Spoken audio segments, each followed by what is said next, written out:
is third session, and the series is called Be a Finisher. So we need to make sure that we finish this year strong. We're going to focus on what the time we have left, and we're going to maximize that time. And that's why I did this series, because I wanted to encourage you out there, let you know that even if you fell short, you can still get back up. You can still press on. You can still achieve some of your goals. Get ready. What I want to talk about, there's two final points I want to leave with you. The first point that I want to talk about is tracking your progress. Now remember, we're talking about all of this in the context of you being a finisher. You cannot finish, well, I should put it this way, it's harder to finish what you've started if you're not tracking your progress. Our minds naturally go toward the negative. Okay, so for example, a person can do 9 things right out of 10, and that 10th thing, right, they could do wrong, and everyone magnifies that one thing that person has done wrong, and they take that one thing and they define that person's entire life based on that one thing. It's the natural way our minds think. We tend to focus on the negative. We tend to look at what we haven't done, what's gone wrong, our failures, our mistakes. We look at all of that stuff and we fail to see what we have done right. We fail to celebrate the small successes. We fail to honor our accomplishments. When we do that, we regress. You look at everything that's gone wrong, and all of a sudden your energy level drops, and you start thinking, you know what? Why am I doing this? Nothing is working. Nothing is going right. I might as well stop. That's a mistake, though, because what you're doing is you're taking one situation, one scenario, and you are taking how that scenario or situation is making you feel, and you're judging your entire progress based on one incident. That's false. That's a false way of thinking. You need to look at the things that you have gone right. In order to be a finisher, you have to track your progress. And in order to track your progress accurately, you have to not only look at your failures and your shortcomings, but you have to also look at the things that have gone right. Look at the accomplishments you have made. Look at the celebrate and honor the achievements you have made, and not focus so much or all of your attention on what has gone wrong. And the stories that we tell ourselves are the stories that we eventually live. And so we focus so much on everything that's going wrong, our lives will continue to go wrong. And we will not see the beauty and the greatness that we possess. Now, another reason why you want to track your progress, and it helps you to be a finisher, is because when you track your progress, you can assess where you need to improve.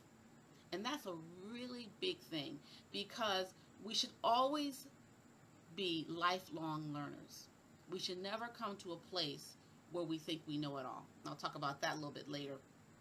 But we should always have a mindset of, can I improve this? Now, I'm not talking about being a perfectionist, because remember earlier I talked about how we don't want to become a perfectionist, and we don't want to equate perfection with progress. What I'm talking about is improving and enhancing the quality of your life and what you do. So when you're able to track your progress, you're able to look back and say, okay, I need to refine that area. I need to fine tune that area. It's like a car. You take a car in for regular maintenance.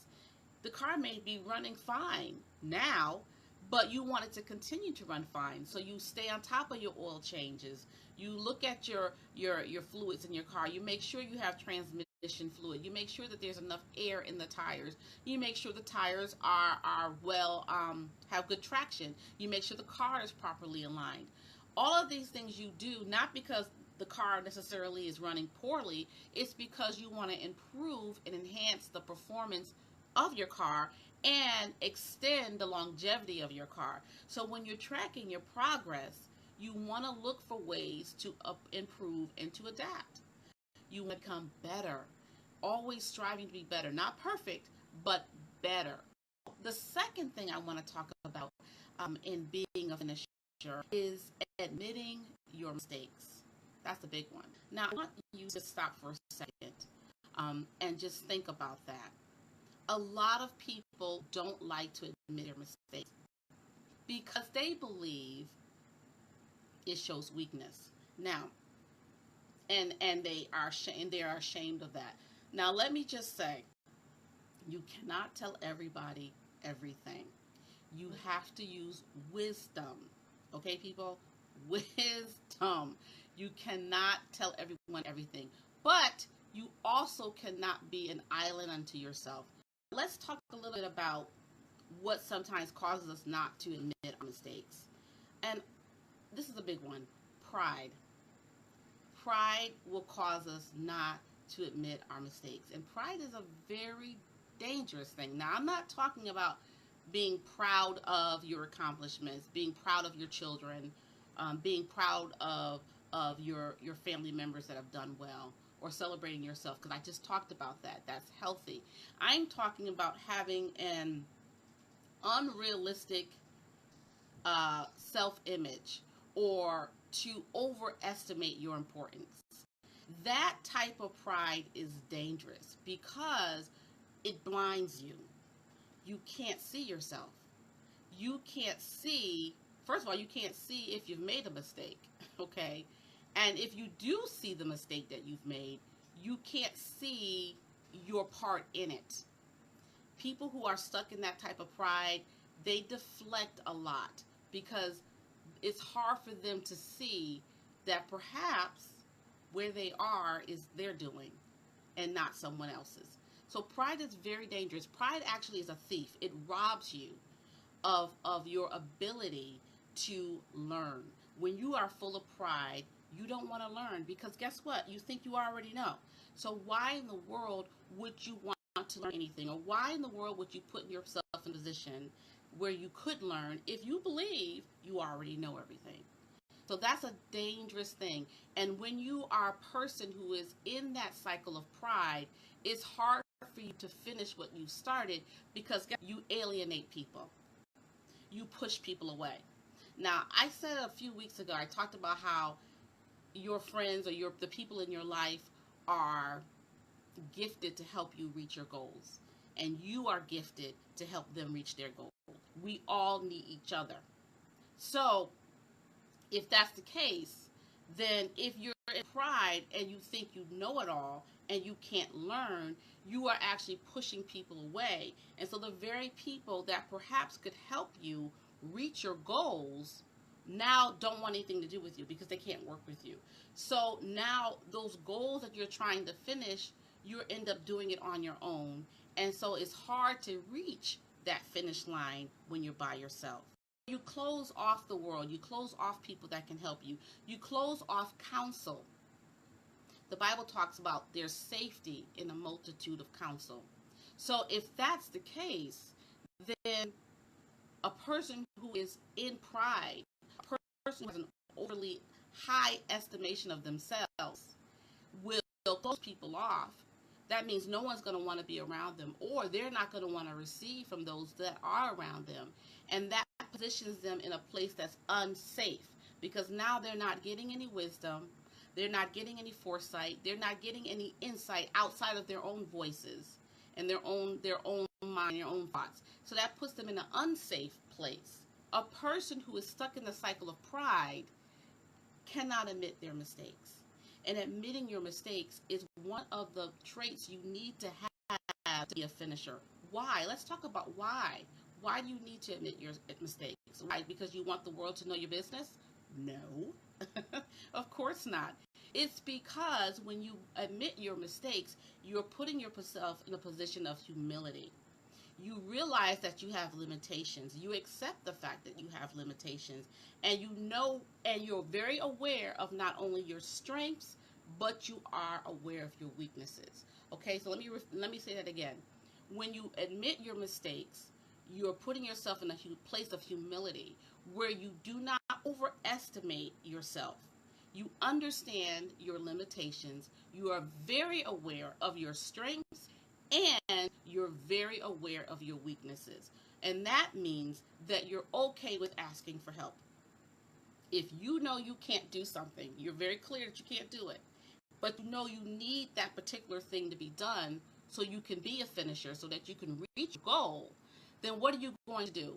You are going to ask for help. Admitting your mistakes, not in a way, now again, we're not talking about beating yourself up. If you start doing that, now you've crossed over into condemnation. And that's that is connected to self-hatred and self-loathing. Okay, we don't do that. Okay, that's not what I'm talking about.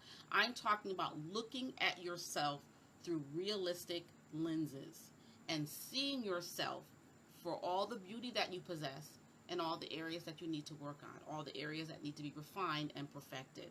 So when you ask for help, this is really important. I'll give you an example.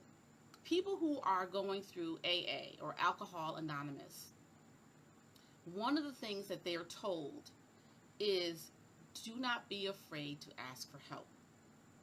Don't think because you've had a year of sobriety that you're straight, you're good, you're all, while you should be proud of that accomplishment, because I'm pretty sure that it took a lot to be sober for 12 months. And you should celebrate that success and honor that accomplishment. Never become complacent and prideful in it to think that your work is all done. Because you always need to ask people for help. Why? Because when you do that, you allow yourself to learn and get tools from someone else. Like, for example, someone else can give you a tip on what to do if you feel tempted to drink. Or someone else might give you a tip on what to do if your stress level is high. So being around people and asking for help is very important if you want to be a finisher, if you want to improve, if you want to grow, if you want to expand. This is it for our series. Those are the final 2 points on being a finisher. It's really important for you to understand that you can finish this year strong. You don't have to stop. You don't have to throw up your hands and give up. You don't have to say, oh man, we only have 3 months left to the year, I might as well just forget it. Don't think like that. The minute you start thinking like that, then your success is guaranteed not to happen, because you've just told yourself it's not going to happen.